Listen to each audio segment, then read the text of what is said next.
The prince yelled at her in the market, then found out she was his father's chosen bride. The midday sun spilled over Seville like molten brass, drenching the Plaza del Mercado in a haze of golden heat. The square pulsed with life, shouts of merchants hawking salt cod, bundles of saffron, bolts of linen, the bray of mules tugging overloaded carts, laughter, haggling, footsteps upon stone. 1,000 scents mingled in the thick air. Roasted almonds, cured meats, jasmine clinging to iron balconies, and the sharp, bright tang of citrus from the Rueda family's stall. Catalina stood behind a pyramid of Seville oranges, her sleeves rolled to her elbows and the skin of her neck glistening faintly. Her bodice clung damply to her back beneath the russet wool, but she hardly noticed. With hands practiced and quick, she filled a customer's woven basket and tucked in a sprig of bay leaf for good measure. A smile, soft and sure, brushed her lips as she accepted payment and wished the woman a good feast day. "Catalina?" Her father's voice rose from the opposite end of the stall. "Bring more from the crate, Nina. The heat's turning these soft." She nodded, brushing back a strand of hair that had slipped from her braid. The stall's canvas awning offered little relief from the blistering sky, but Catalina moved through the motions with the quiet confidence of a woman who had long since learned the rhythm of the market. Her fingers found the ripest fruits by weight and scent. She adjusted the display, layered leaves beneath the baskets, and swept away the fallen petals that clung to the floor like forgotten prayers. Then came the drums. The sound rose not from the church towers, but from the cobbled street that split the plaza. It began as a distant beat, measured, stern. The crowd shifted as heads turned, and conversation faltered. A few merchants paused mid-sale, stepping aside to let their customers peer into the street. Catalina heard it too, and frowned. Then the procession appeared. First, the standard-bearers with their crimson banners embroidered with the golden lions and castles of the crown. Behind them, a cluster of guards clad in black and silver, lances gleaming in the sun. And at the center, mounted on a dark Andalusian stallion that moved like living smoke, rode the prince, Fernando de Aragon. Catalina had seen him once before from a distance, at Corpus Christi last year, but she had not remembered his face. Now she could see it clearly. Sharp-boned and pale beneath the shadow of his plumed hat, his eyes were cool as they passed over the crowd, his jaw firm with the expression of one accustomed to authority. The people around her bent their heads or stepped back, murmuring. She remained still. The crowd surged unexpectedly. Someone jostled her from behind, an elbow catching her hip. Her balance faltered. She reached out to steady a basket, but the crate at her feet was already tipping. The oranges spilled. 100 orbs of bright color scattered across the dusty street, rolling like marbles. One grazed a horse's hoof. Another thumped against a guard's boot, and one came to a stop directly beneath the stallion's nose. The prince pulled the reins with a practiced hand, halting the horse with a sharp intake of breath. The drumming stopped. The procession stilled. And then he saw her. His voice rang out, low but unyielding. "What is the meaning of this?" Catalina didn't speak. Her hands were already at her sides, fists clenched, the warmth rising in her face not from the sun this time. The orange nearest her foot rocked slightly. Her heartbeat thundered in her ears. "You obstruct a royal procession with fruit?" he said, dismounting with swift grace. His boots struck the stones with a decisive echo. "Is this some kind of protest?" "No," she murmured. But she didn't lift her gaze. A few onlookers laughed nervously. Her father stepped forward, but one of the guards raised a gloved hand, halting him. The prince's gaze swept over her from head to toe, the linen sleeves rolled up, the smudge of pulp on her apron, the flush along her neck. "You remain silent," he said. "Do you consider yourself above an apology?" Her jaw tightened. She knelt and began gathering the oranges. The prince stood unmoving, shadow casting long lines across the cobbles. Still, she said nothing. One by one she collected the scattered fruit, The crowd was utterly still now. The only sounds were the scrape of wooden wheels in the distance and the faint creak of leather as the prince shifted his weight. "You'd do well to remember your place," he said, his voice quieter now. "Especially if you intend to sell goods in the shadow of the crown." Catalina didn't look at him. She set the last orange back in the basket and rose. Her face was composed, her posture straight, though her hands trembled slightly where they clutched the edge of the crate. Prince Fernando turned away without another word. The procession resumed. Catalina returned to her stall, wordless. Around her, the market exhaled and began to move again. That evening, after the plaza had emptied and the sky was painted in slow strokes of lavender and wine, the upper floor of the Rueda shop was shuttered against the evening breeze. The room smelled of wood polish, citrus peels, and old paper. Catalina stood before her father's desk as he unfolded a letter sealed with the royal crest. He did not look at her as he spoke. "You are to be married." Her breath stilled. "To Prince Fernando." She blinked. "What?" He met her eyes then, grave and tired. "The king has arranged it. A union between the crown and our house. It is advantageous." Catalina could only stare. "It is not for love," he continued, "nor for sentiment. It is for alliance. The merchant guilds grow restless. The crown requires loyalty, stability. We are the oldest trade name in Andalusia. You were chosen." Her lips parted, but no words came. She stepped back, as if the space between her and the desk could soften the blow. "He doesn't even know me," she said at last. Her voice was hushed. He thinks I'm common." "You are," her father replied, not unkindly. "And now, you will be more." A silence settled between them, thick as dusk. Catalina's thoughts moved too quickly to catch.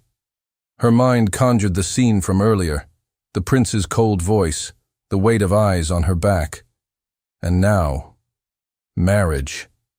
"I haven't even been courted," she whispered. "There is no time for courtship, only arrangement." She turned toward the window. Outside, the last light of day touched the rooftops in bronze. She could see the market stalls being packed away, the stones swept clean, the remnants of the day folded into shadow. "You leave tonight," her father said quietly. "The carriage is already arranged." Catalina stood motionless. When the hour came, she descended the stairs in silence, her travel cloak draped over her shoulders. Her braid had been tightened. Her skirts were modest and dark. Her mother's crucifix rested at her throat. She paused at the shop's entrance. The lantern above the door flickered softly in the breeze. The smell of orange blossoms drifted from the courtyard beyond. Her eyes lingered on the stall, the worn wood counters, the baskets emptied of their fruit, the small painted sign bearing her family's name. She did not cry. Instead, she stepped into the carriage, her spine straight, her hands folded tightly in her lap. The city of Seville faded behind her, stone by stone, lantern by lantern, as the wheels turned toward the palace. The air grew cooler as the sun vanished. Stone walls rose around them, ancient and vast.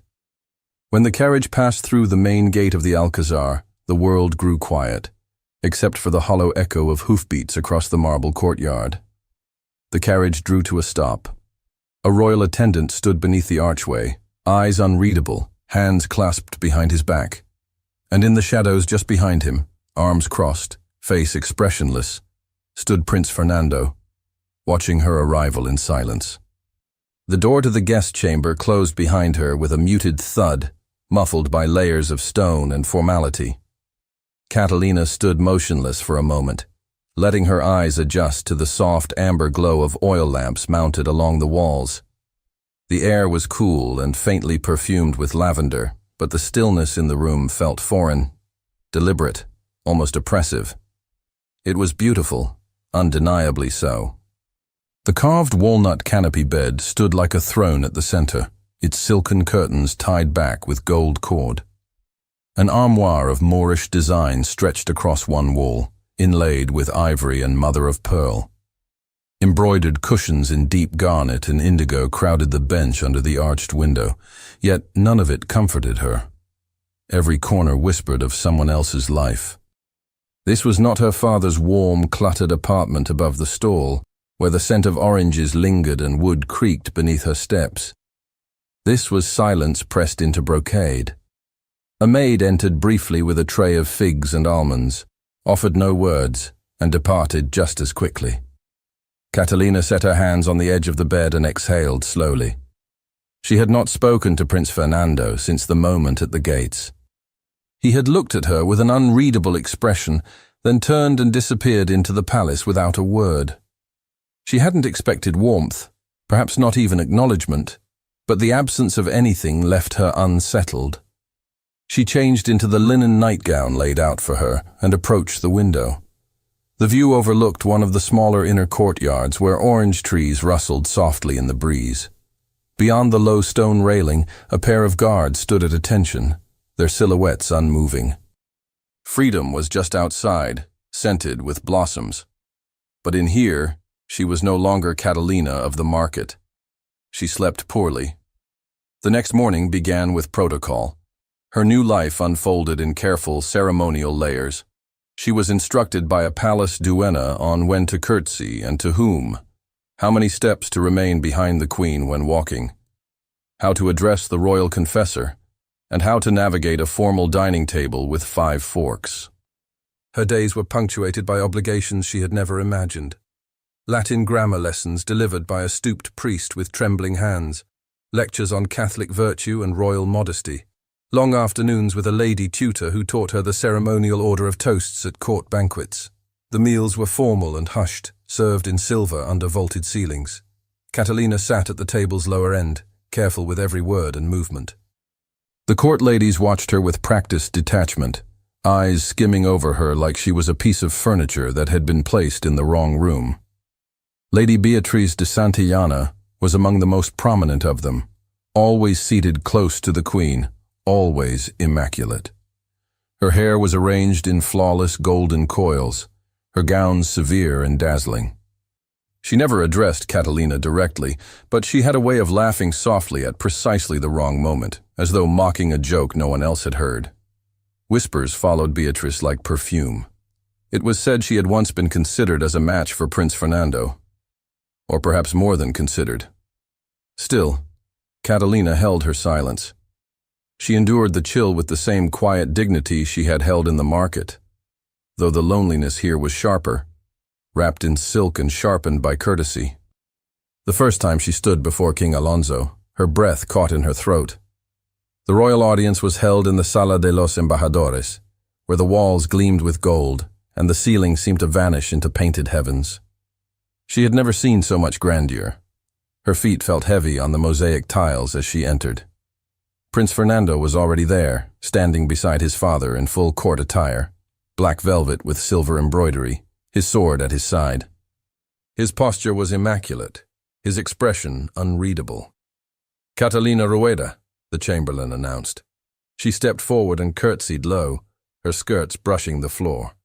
She could feel the weight of every gaze upon her. The king studied her for a long moment, then nodded once. "You are to be wed to my son." "Yes, your majesty. May God guide you in your duties." She did not lift her head until dismissed. Afterward, she stood beside Fernando for a brief, formal exchange. Their hands did not touch. Their conversation was brief, only a few words about the weather, about her adjustment to court life. He was polite, as if speaking to a visiting diplomat, not cold, but distant, and she could not tell whether it was disdain or discomfort that held him at arm's length. That night, Catalina could not sleep. The air in her chamber felt heavy despite the open shutters. She rose, wrapped a shawl over her nightdress, and slipped quietly into the corridor. The palace was hushed at this hour, the corridors lit only by flickering wall sconces. She walked with soft steps, past sleeping statues and tapestries that stirred in the breeze. The garden was open. She stepped onto the tiled path slowly, as though waking a dream. Jasmine perfumed the night. A crescent moon hung low over the tiled roof, casting silver shadows onto the carved stonework. She wandered without direction, her thoughts a tangle of questions she dared not voice. Then she heard it. A quiet, fluid strumming, delicate, melancholy. She followed the sound past a stone fountain until she found him. Fernando, seated on a stone bench beneath an archway, the vihuela resting on his knee. He plucked the strings slowly, his head bowed, unaware of her presence. She hesitated. "I didn't mean to disturb you," she said quietly. He looked up, startled but did not rise. "You're awake late." "So are you."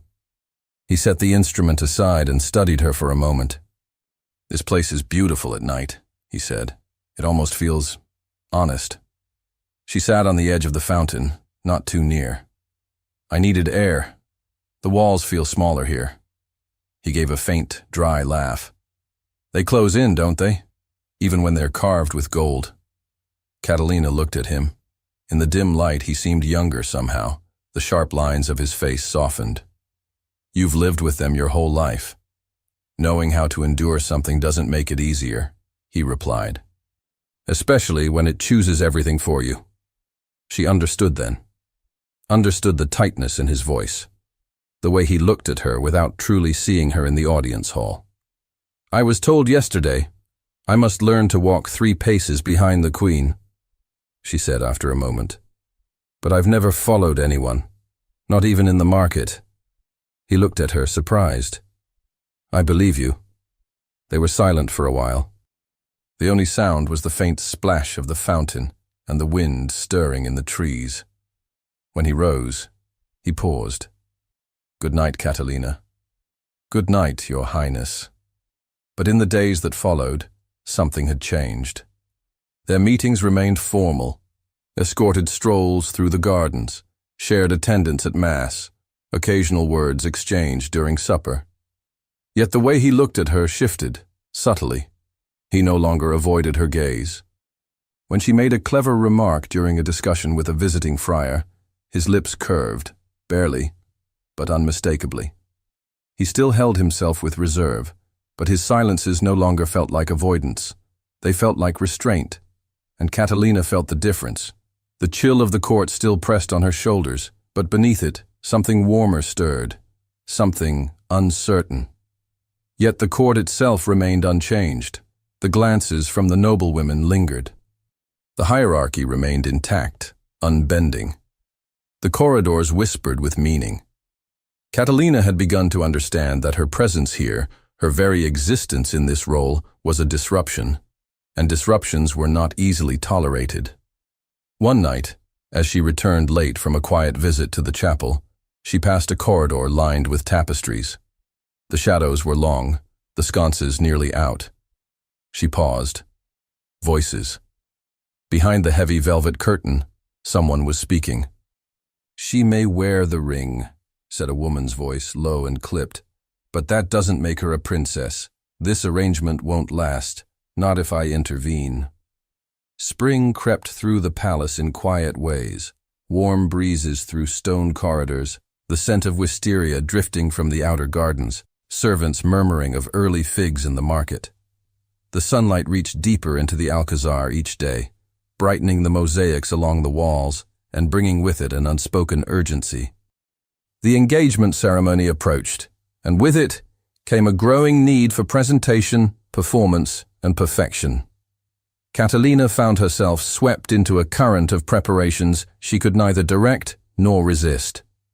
Seamstresses arrived with bolts of embroidered silk in royal hues, fluttering around her with pins and murmured measurements.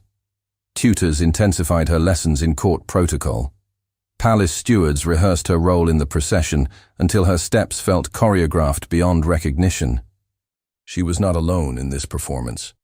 Prince Fernando, too, stood beside her during rehearsals, during official luncheons, during walks through the gallery while being introduced to the clergy and diplomatic visitors. Always he was composed, attentive, dutiful. But something had shifted. When he met her gaze now, it lingered. When they spoke, his answers were more than polite. They were attentive. She had not expected warmth. She had never hoped for kindness. And yet it was there, almost imperceptible. A look, a shared breath, a question asked softly enough to suggest he wanted the answer not for appearances, but for himself. One afternoon, during a reception for foreign envoys, Catalina stood at Fernando's side as they greeted the Portuguese ambassador and his wife. The conversation turned toward the silk trade, tensions over tariffs, speculation about the crown's new direction. The ambassador's tone was clipped, subtly challenging. Catalina stepped in. "My father often said that Seville's trade must move with the wind, not against it. If we push the tariffs too quickly, we risk tearing the sails before the ship even leaves the harbor." The ambassador blinked, then smiled. "An apt metaphor, Doña Catalina. Your father is a man of clarity." Fernando said nothing, but as the ambassador and his wife turned away, Catalina felt his hand brush lightly against hers, the barest touch of acknowledgement. She glanced at him.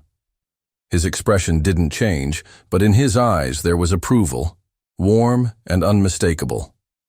Later, as they exited the audience hall, he offered his arm. It was a simple gesture, expected, rehearsed. But when she placed her hand over his fingers curled just slightly, almost protectively. Their connection remained unspoken. A look exchanged across the chapel. A smile shared when a cardinal dozed off during a sermon. A hand offered when her foot slipped slightly on the marble steps. These were not grand declarations, but in the shadowed spaces of court life, where words could be sharpened into weapons, small things carried weight. And yet the shadows never vanished. Lady Beatrice watched everything. Her presence was always near, sometimes beside the queen, sometimes speaking with visiting nobles, always beautifully dressed, always composed. When Catalina spoke at dinners, Beatrice's smile never reached her eyes. When Fernando lingered too long in conversation, Beatrice would find a way to intervene, placing herself between them with a graceful turn of the wrist or a murmured word to the prince. Rumors began to curl through the court like smoke. They weren't shouted but whispered, just loud enough to be overheard, just quiet enough to be denied. "She's maneuvering, not marrying," one courtier said. "A merchant's daughter, now instructing the diplomats," said another. "There's ambition in her stillness," murmured a third. Catalina did not respond. She held her place with the same composure she had always carried. But inside, the air began to thin. Every step forward felt observed. Every kindness from Fernando felt like a risk. And then came the letter. It was discovered in the possession of a minor noble, a cousin to a court advisor, careless with his vices and eager for favor. The letter, written in a careful but unfamiliar hand, implied that Catalina, on behalf of her